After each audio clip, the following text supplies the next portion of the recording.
Hello and welcome to the Conversation Cafe. My name's Beth Turner. I'm a communication coach for young people, and this is where I come to share top tips and techniques with young people just like you, so that you can be really confident communicating in a whole host of everyday situations. Now, if you've watched some of my other videos, you will know that I always encourage important conversations to happen face to face. And there's a good reason for that. And that's because over 70% of everything that we communicate is done so outside of the words that we choose to speak. So we take so much of our communication signals and rapport and connection from our body language, from the tone of our voice, from our facial expression. And therefore, if you want to be heard and understood, then I will always encourage you to have important conversations face to face, because then when you're speaking, somebody can make sure that they understand the words, they can hear you speak. They're reading your facial expressions to see how you feel about what you're saying. And then they are also absorbing all of the signals that you use in your body language to make sure that they decide how they are going to connect with you. And you do the same when you look and are present eyeball to eyeball with someone when you're talking to them. But face-to-face communication isn't always an option. And if you can't be in the same space and see someone's eyes when you're talking to them, then the next thing I would suggest, the next best thing, is to let them hear your voice.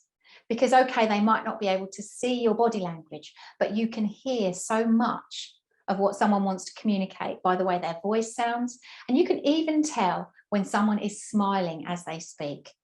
And you can tell when someone is sad when they speak. You can tell when they're miserable. And you can certainly tell when they've got rosy lips when they speak.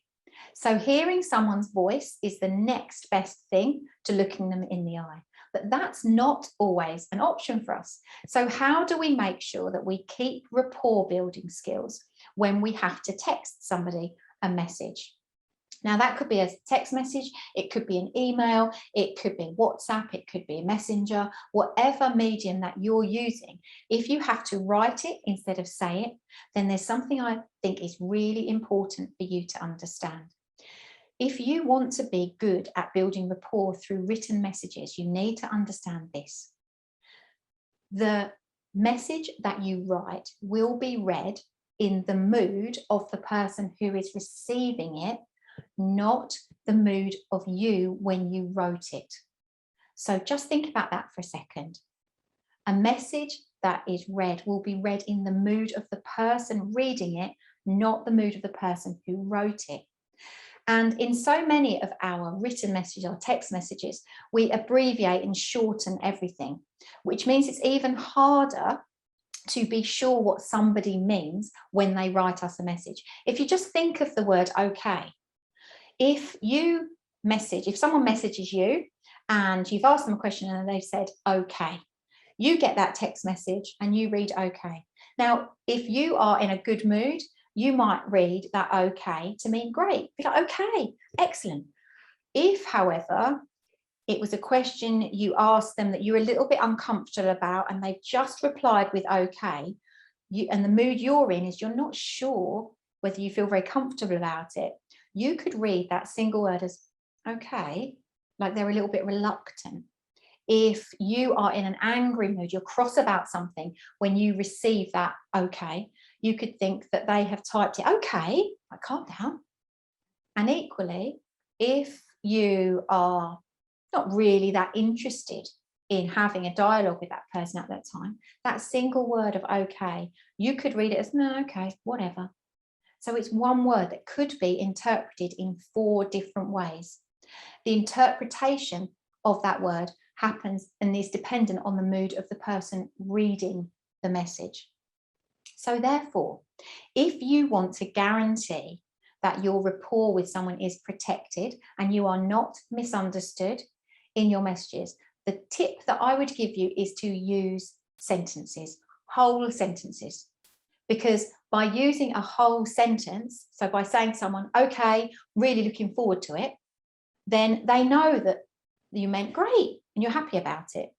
If you wrote a whole sentence and said, okay, but I'm a bit nervous about it, then they'll know that okay meant that you were a little bit hesitant or reluctant. And likewise, if you write a whole sentence and you want to say, okay, I said I'd be there at 6, I will, then you can tell what they meant to communicate to you. And likewise, if you write a sentence, say, okay, yeah, I'm easy either way. I don't mind whether we get there at 4 or get there at 5, then you can convey your message much, much easier. So my top tip for communicating in text is to use sentences. Now, if it's you and your best friend communicating and it's all done with emojis, you don't need to change a thing. I'm talking about the conversations where you want to protect rapport. Maybe it's with someone you don't know very well. Maybe it's with someone that you are not really sure how they'll respond to a message, or maybe it's somebody, an adult you don't know very well. It could be a new teacher. You could be replying to a message, typing a message on one of the online education systems. It could be a friend's parent. It could be somebody in employment linked to a part-time job that you're applying for. Never underestimate the power that will come for clarity and understanding when you type your message using whole sentences. That's everything I want you to know about protecting rapport in a text. I hope you found the content of this video useful. If so, please tell somebody else that it exists. And if not, let me know why not, and I'll find a different way to help you. Thank you for joining me in the Conversation Cafe today. I will see you back here soon.